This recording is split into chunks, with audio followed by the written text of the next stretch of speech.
Imagine this: your child steps outside to play on a sunny afternoon, the same way they've done 100 times before. But this time, they never come back. No screams, no struggle, just gone. For 8 long years, a father searched, prayed, and refused to give up hope.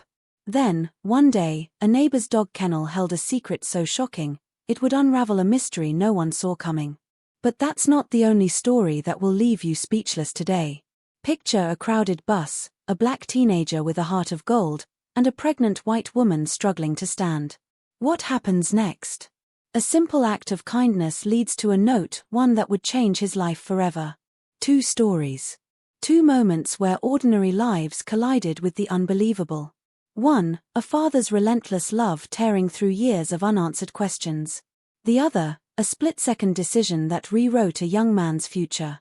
Both will leave you asking, how far would you go for the truth? How much can one small act really change? The answers are coming. But first, let's go back to the day everything changed for that desperate father. The day his little boy vanished without a trace. The day started like any other. 7-year-old Jake Carter raced out the front door after breakfast, his sneakers kicking up dust as he bolted toward the backyard. His dad, Mark, watched from the kitchen window, smiling as Jake crouched near the old oak tree, inspecting something on the ground, probably a bug or a rock he found fascinating. That was Jake, curious, full of energy, always exploring. Mark turned back to his coffee, thinking about the work emails he needed to answer. He never imagined that would be the last time he'd see his son in the yard. 10 minutes passed. Then 20. When Mark called out for Jake to come inside, there was no answer. At first, he wasn't worried, kids get distracted, especially a boy like Jake. But when he stepped outside and scanned the yard, his stomach dropped. No sign of him. Not by the tree, not near the swing set, not in the driveway. Mark's voice grew louder as he called Jake's name, walking faster, then running. Neighbors came out, asking what was wrong. Soon, the whole street was searching backyards, garages, the nearby park. Nothing. By nightfall, the police were there, their flashlights cutting through the dark as K9 units sniffed the ground. Mark's wife, Sarah, was hysterical, clutching Jake's favorite stuffed dinosaur to her chest like it could bring him back. The officers asked questions. Had Jake ever run off before? Did he mention any strangers talking to him? Had there been any odd cars in the neighborhood? Mark answered through gritted teeth, his mind racing. This wasn't a kid who wandered off. Jake knew the rules. He wouldn't just disappear. Days turned into weeks. Flyers with Jake's face plastered every store window, every telephone pole. The news ran the story, local boy vanishes without a trace *, but leads dried up fast. The police followed every tip, a possible sighting at a gas station, a rumor about a suspicious van, even a psychic's vague vision about water and a red door. None of it led to Jake. Mark refused to accept it. While Sarah drowned in grief, he became obsessed, spending hours online, connecting with other parents of missing children, chasing down every theory. Maybe it was someone they knew. Maybe it was a stranger who'd been watching their house. He combed through security footage, interviewed neighbors himself, even confronted a local oddball who'd once given Jake candy. Nothing. Then, 8 years later, a break. Small, but enough to make Mark's hands shake. He was outside, fixing the fence near their property line, when he heard it, the neighbor's dog barking wildly from its kennel. Not unusual, except this time, the dog was digging frantically, pawing at the ground like it was trying to unearth something. Mark froze. That kennel had been there for years, long before Jake disappeared. The neighbor, an older man named Mr. Dawson, had always been quiet, kept to himself. Never gave off any red flags. But as Mark watched the dog's desperate scratching, a cold thought slithered into his mind. What if we've been looking in the wrong places all along? Meanwhile, miles away, another story was unfolding, one that seemed worlds apart but would soon collide with Mark's in ways no one could predict. On a packed city bus, 17-year-old Devontae Williams spotted a pregnant woman swaying on her feet, her face pale with exhaustion. Without hesitation, he stood up and offered her his seat. She smiled gratefully, sinking into the chair with relief. Devontae didn't think much of it, just something his mom had raised him to do. But as the bus rolled to her stop, the woman pressed a folded note into his hand. "Read this when you get home," she whispered. Devontae waited until he was alone in his room before unfolding the paper. His heart pounded as he read the words, "Asterisk, you don't know me, but I know your father. And if you want the truth about what happened to him, meet me at the diner on 5th Street tomorrow at noon." Asterisk. Devontae's breath caught. His father had walked out when he was a baby, no calls, no letters, just gone. His mother refused to talk about it, saying only that some people aren't meant to stay. Now, out of nowhere, this stranger was offering answers. But why? And what did it have to do with him giving up his seat? Back at the Carter house, Mark stood in the fading light, staring at that dog kennel. The police had searched the neighborhood years ago, but they'd never dug under structures. His phone buzzed, another dead end from a private investigator. But this time, Mark didn't reply. Instead, he grabbed a shovel from the garage. The dog's barks turned to whines as Mark approached, the earth beneath the kennel loose, disturbed. His pulse roared in his ears as he pushed the kennel aside just enough to see. And there, barely visible in the dirt, was a flash of color, a tiny, faded blue sneaker. Jake's favorite pair. The screen fades to black. But the question lingers, what happens next? Who was Jake's neighbor really? And how does a pregnant woman on a bus hold the key to Devontae's past? The answers are coming, but the truth is darker than anyone could have guessed. Mark's hands trembled as he brushed away the dirt, his fingers closing around the tiny sneaker. The fabric was brittle from years underground, the laces nearly disintegrated, but there was no mistaking it, this was Jake's. The one he'd been wearing the day he vanished. A wave of nausea hit Mark so hard he nearly collapsed. All these years, his son had been right here. Just a few yards away from where they'd eaten dinner, celebrated birthdays, hung Christmas lights, while Jake lay buried under a neighbor's dog kennel. He stumbled back, his mind racing. Mr. Dawson had lived next door for over 20 years. He was the kind of man who brought over tomatoes from his garden and waved from his porch. Never married, no kids. Quiet. The police had questioned him, of course, they'd questioned everyone, but there'd never been any reason to dig deeper. Now, Mark's entire body burned with a single thought, asterisk he knew. This whole time, he knew. Asterisk. Across town, Devontae sat in the diner booth, fingers drumming against the cracked vinyl seat. The note had kept him up all night. His mom had taken one look at his face that morning and known something was wrong, but he couldn't bring himself to tell her. Not yet. Not until he knew what this was about. The bell above the door jingled, and his breath caught. The pregnant woman from the bus walked in, her belly round under a loose sweater. But when she slid into the booth across from him, her face was different. Harder. "You look just like him," she said quietly. Devontae's throat went dry. "Like who?" "Your father." She glanced around before leaning in. "His name was Marcus. And he didn't abandon you, he was murdered." The words hit like a punch. Devontae's hands clenched into fists under the table. All his life, he'd assumed his dad was just another deadbeat. But this woman, Lena, she said her name was, spoke in a low, urgent voice about things that made no sense. A cover-up. A missing file. A cop who'd asked too many questions and ended up dead. Marcus was trying to protect someone, Lena whispered. And I think you're the only one who can finish what he started. Back at the Carter house, Mark paced the kitchen, the sneaker now sealed in an evidence bag on the table. He hadn't called the police yet. Not until he understood. If Mr. Dawson had done this, there had to be proof. Something in that house. Something that explained why. His phone buzzed. Sarah, texting to ask when he'd be home. He couldn't tell her. Not until he had answers. That night, under the cover of darkness, Mark slipped into Mr. Dawson's backyard. The old man's house was dark, his truck gone. The dog whined softly as Mark approached the kennel again, but this time, he was prepared. The shovel bit into the earth with a quiet thud. Each scoop of dirt felt like peeling back a layer of time. Then, metal. A rusted lockbox, barely bigger than a lunchbox, buried deep. His pulse pounded as he pried it open. Inside, a stack of Polaroids. The first photo made his blood turn to ice. A little boy, blindfolded. Not Jake, someone else. A date scrawled on the back, *1998. 12 years before Jake disappeared. Mark flipped to the next photo, then the next. Different boys. Different dates. All young. All scared. At the bottom of the pile, a single key on a red string. Somewhere in the distance, a car engine growled to life. Headlights swept the street. Mr. Dawson was back. Mark shoved the lockbox under his jacket and ran, his mind spinning.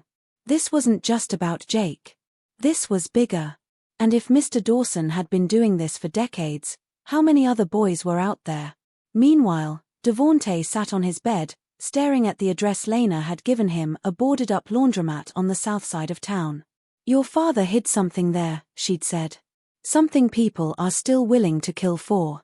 He'd wanted to ask how she knew all this, why she'd chosen him, but she'd left the diner in a hurry, glancing over her shoulder like she was being watched. His phone buzzed. A text from an unknown number, * don't trust her. "Meet me at the old train yard.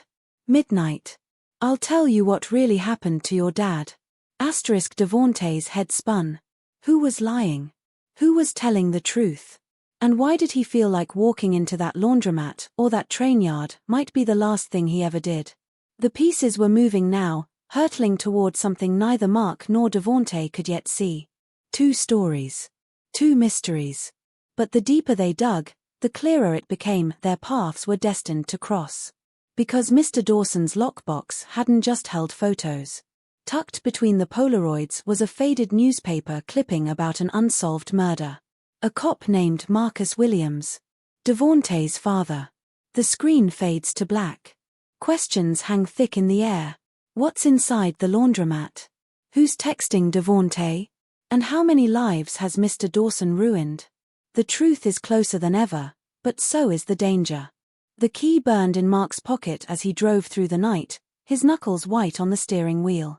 The photos in the lockbox haunted him, those terrified faces, the dates spanning decades. Mr. Dawson wasn't just a killer. He was a monster who'd been hiding in plain sight. But the last photo, that one kept replaying in his mind. A boy with a familiar gap-toothed smile, wearing the same blue sneaker now sitting on Mark's passenger seat. Jake. Alive. Blindfolded, but alive in that picture. The date on the back was 2 weeks after he'd vanished. Mark's breath came in ragged bursts. If Jake had been alive then, was there a chance, even now? He gripped the key tighter. It had to open something. Something that held answers. The police would take hours to get a warrant, and every second counted.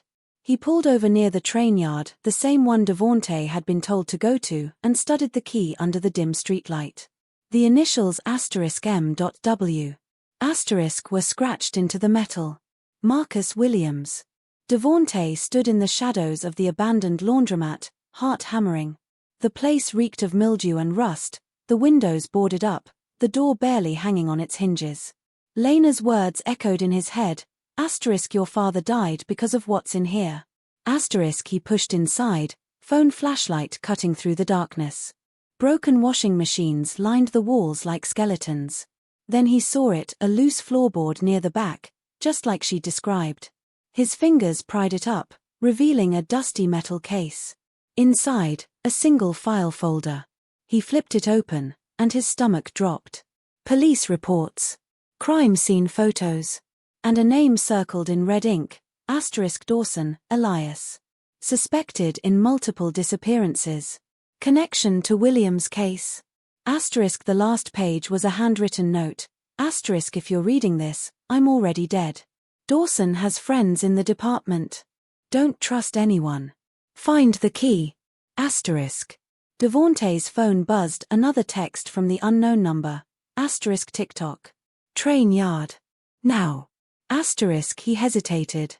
Was this a trap? Or was the real answer there? Back at the Carter house, Sarah screamed when she saw the sneaker. She collapsed to her knees, her hands shaking as she touched the tiny shoe. He was right there, she sobbed. All this time? Then her face darkened. Where's Mark? No one knew. Mr. Dawson's house was dark when Mark crept up the porch steps, the key clutched in his fist. The old man's truck was gone, but something felt off. The front door was unlocked. Inside, the air smelled like stale coffee and something metallic. Blood. Mark's pulse spiked as he moved down the hallway, past framed photos of landscapes, no people, just empty fields and trees. Then he saw it. A basement door, slightly ajar. A padlock hung open, the keyhole the exact size of the one in his hand. The stairs groaned under his weight as he descended into the darkness. His phone light flickered over concrete walls, a workbench, and then he froze. Handcuffs. Bolted to the wall. Small ones. A choked sound escaped Mark's throat. This was where Jake had been. Where others had been. But the room was empty now. Where were they? Where was Dawson? A floorboard creaked upstairs. Mark's blood turned to ice. He wasn't alone. At the train yard, Devontae ducked behind a rusted boxcar, scanning the shadows. The place was eerily silent, the only light coming from a single flickering street lamp. Then a figure stepped into the glow. Lena. Except now she wasn't pregnant. Her stomach was flat, her face grim. "You shouldn't have come," she hissed. "They're watching." Before Devontae could respond, headlights sliced through the night. A black SUV rolled to a stop, doors flying open. Two men in suits stepped out, their faces unreadable. One held up a badge. *police. But Devontae remembered his father's note. *don't trust anyone. Lena grabbed his arm. "Run." They sprinted between the boxcars, the men shouting behind them. Devontae's lungs burned, but he pushed harder. Lena yanked him behind a stack of crates. "Listen to me," she gasped. "Dawson's not working alone. Those men. They're part of it. They've been covering it up for years." "How do you know all this?" Devontae demanded. Lena's eyes flickered with something like guilt. "Because Marcus was my partner. And I let him die." A gunshot rang out, ricocheting off metal. They were out of time. Back in Dawson's basement, Mark pressed himself against the wall as footsteps moved overhead. Slow. Deliberate. Then a voice. "Mark." Mr. Dawson sounded almost friendly, like he was calling an old neighbor in for tea. "I know you're down there. Found my little collection, did you?" A chuckle. "I always wondered when someone would." Mark's hand closed around a rusted pipe from the workbench. He had one chance. One shot. Upstairs, the footsteps moved toward the basement door. The screen fades to black. The stakes have never been higher. Mark is seconds from facing the man who took his son. Devontae is running for his life with a woman who might be lying. And somewhere out there, Jake and others could still be alive. The climax is coming, but who will make it out alive? The basement door creaked open above Mark, a sliver of yellow light cutting through the darkness. Dawson's shadow stretched down the stairs, distorted and monstrous. Mark tightened his grip on the pipe, his muscles coiled like a spring. Every instinct screamed at him to charge, to swing, to make this man pay, but then Dawson spoke again, his voice dripping with something worse than malice. Amusement. "You always were a terrible neighbor, Mark. Never could mind your own business." A soft chuckle. "But I suppose I should thank you. That dog of mine never would have dug up the kennel if you hadn't left your fence broken all these years." Mark's vision blurred with rage. This whole time, Dawson had been watching. Waiting. Enjoying their suffering. The pipe trembled in his hands as Dawson took the first step down, then froze at the sound of shattering glass upstairs. A crash. A shout. Then silence. Dawson's head whipped toward the noise.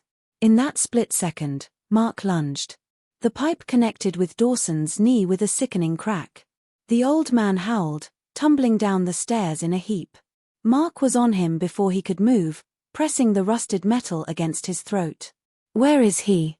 Mark snarled, spit flying. "Where's my son?" Dawson's lips curled into a bloody smile. "Closer than you think." A floorboard groaned above them. Someone else was in the house. Across town, Devontae and Lena crouched behind a dumpster, their breaths coming in ragged gasps. The men in suits had split up, flashlights sweeping the train yard. Lena pressed something cold into Devontae's hand, a pistol. "I won't let them take you too," she whispered. Devontae nearly dropped it. He'd never held a gun before. The weight felt wrong. "Take me where?" he hissed. "What the hell is going on?" Lena's eyes flicked toward the sound of approaching footsteps. "Dawson's just the bait. There's a whole network. Cops. Judges. They take kids who won't be missed, runaways, foster system kids," and a flashlight beam grazed the dumpster. She shoved Devontae sideways. "Move." They bolted toward the chain-link fence, bullets kicking up gravel behind them. Devontae's jacket caught on the metal links as he climbed, tearing free just as a hand grabbed his ankle. He kicked blindly, his heel connecting with bone. A curse. A thud. Then they were over, sprinting through the alleyways.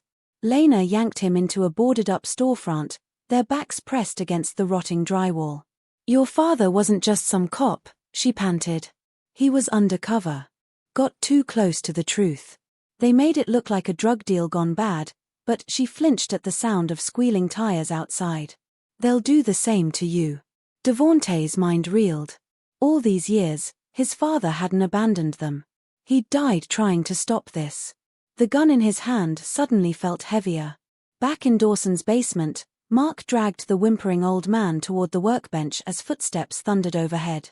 Too heavy to be Sarah. Too many to be cops.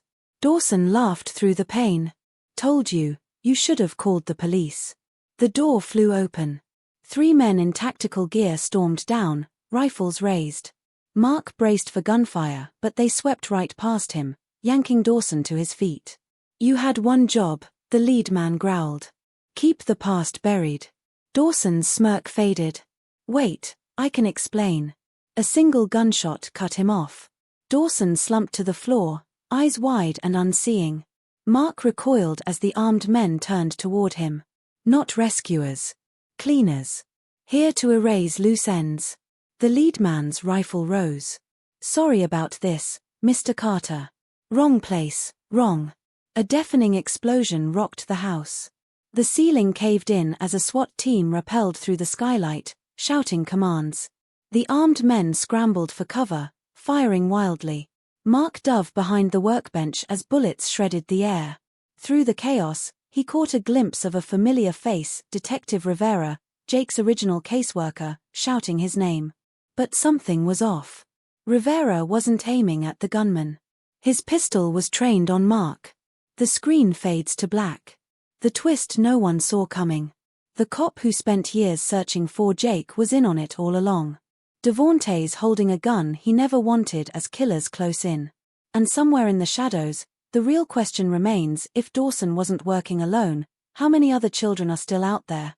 The final confrontation is coming, but who's really pulling the strings? Mark saw the truth in Rivera's eyes a split second before the gun fired, the cold calculation of a man who'd been hiding in plain sight for years. He threw himself sideways as the bullet grazed his shoulder, pain searing through him like fire.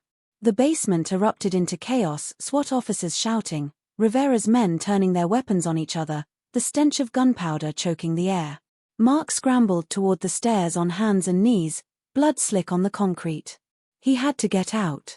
Had to find Sarah. Had to. A hand grabbed his ankle. Dawson. Somehow, the old man was still alive, his fingers like iron around Mark's leg. "You'll never find him," Dawson gurgled, blood bubbling at his lips. Then, with his last breath, he whispered an address. Mark didn't hesitate. He kicked free and lunged up the stairs as another explosion rocked the house. Across town, Devontae pressed the gun into Lena's chest as she tried to drag him deeper into the abandoned building. "Stop lying to me," he shouted over the sirens wailing outside. "You set me up. Those men knew exactly where we'd be." Lena's face crumpled. "I had to get you here," she admitted. "It's the only place he can't hear us." She ripped open her shirt, revealing a wire taped to her stomach and beneath it, a jagged scar where no pregnancy bump had ever been. "They put this on me after they killed Marcus. Made me their puppet.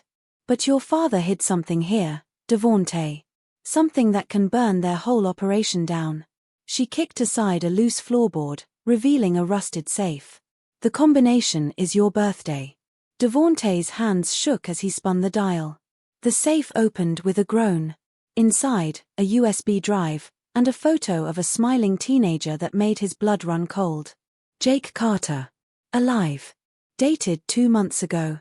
Mark crashed through the door of the abandoned warehouse Dawson had whispered about, his injured arm hanging useless at his side. The place reeked of bleach and something worse, the metallic tang of fear.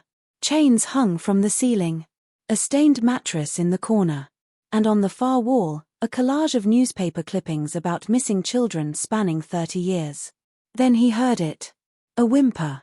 Behind a locked steel door, Mark found them, 3 boys, maybe 12 or 13, chained to the wall. They recoiled when he entered, their eyes wide with terror. But none of them were Jake. "Please," one boy sobbed. "Don't let the doctor take us again." The doctor. A shadow moved in the doorway behind Mark. He turned just as the syringe plunged into his neck. The world blurred. The last thing he saw before the darkness took him was a familiar face smiling down, Sarah. But not his Sarah. This woman wore his wife's face like a mask, her eyes cold and clinical as she patted his cheek. "Don't worry, Mark. You'll see Jake soon. He's been asking for his daddy." Devontae stared at the USB drive in his hand, Lena's words ringing in his ears. It's all there. Names. Locations. Proof the police commissioner's wife has been acquiring children for her husband's experiments for decades. A crash from outside. The killers were breaching the building. Lena shoved him toward a back exit. "Go. Get to the news station. They'll protect." Gunfire cut her off. Devontae ran as Lena's body hit the floor behind him. Mark woke strapped to a chair in a blinding white room, his head throbbing. "Sarah, no," the woman pretending to be Sarah hummed as she prepared another syringe. "You should be proud," she said. "Jake was always our favorite. So resilient. Though he did cry for you at first." The door opened. A tall man in a lab coat entered, leading a teenage boy by the hand. Mark's heart stopped. Jake. Older. Paler. But alive. "Dad," Jake whispered, his voice breaking. Then his face went blank, his eyes glazing over as the doctor snapped his fingers. Subject 47, prepare for evaluation. Jake robotically lay down on the examination table as the doctor reached for a scalpel. Mark screamed against the restraints. Devontae burst into the news station, holding the USB drive high. "My name is Devontae Williams. My father was murdered for this. There are kids being tortured right now, including Jake Carter." The night manager recoiled.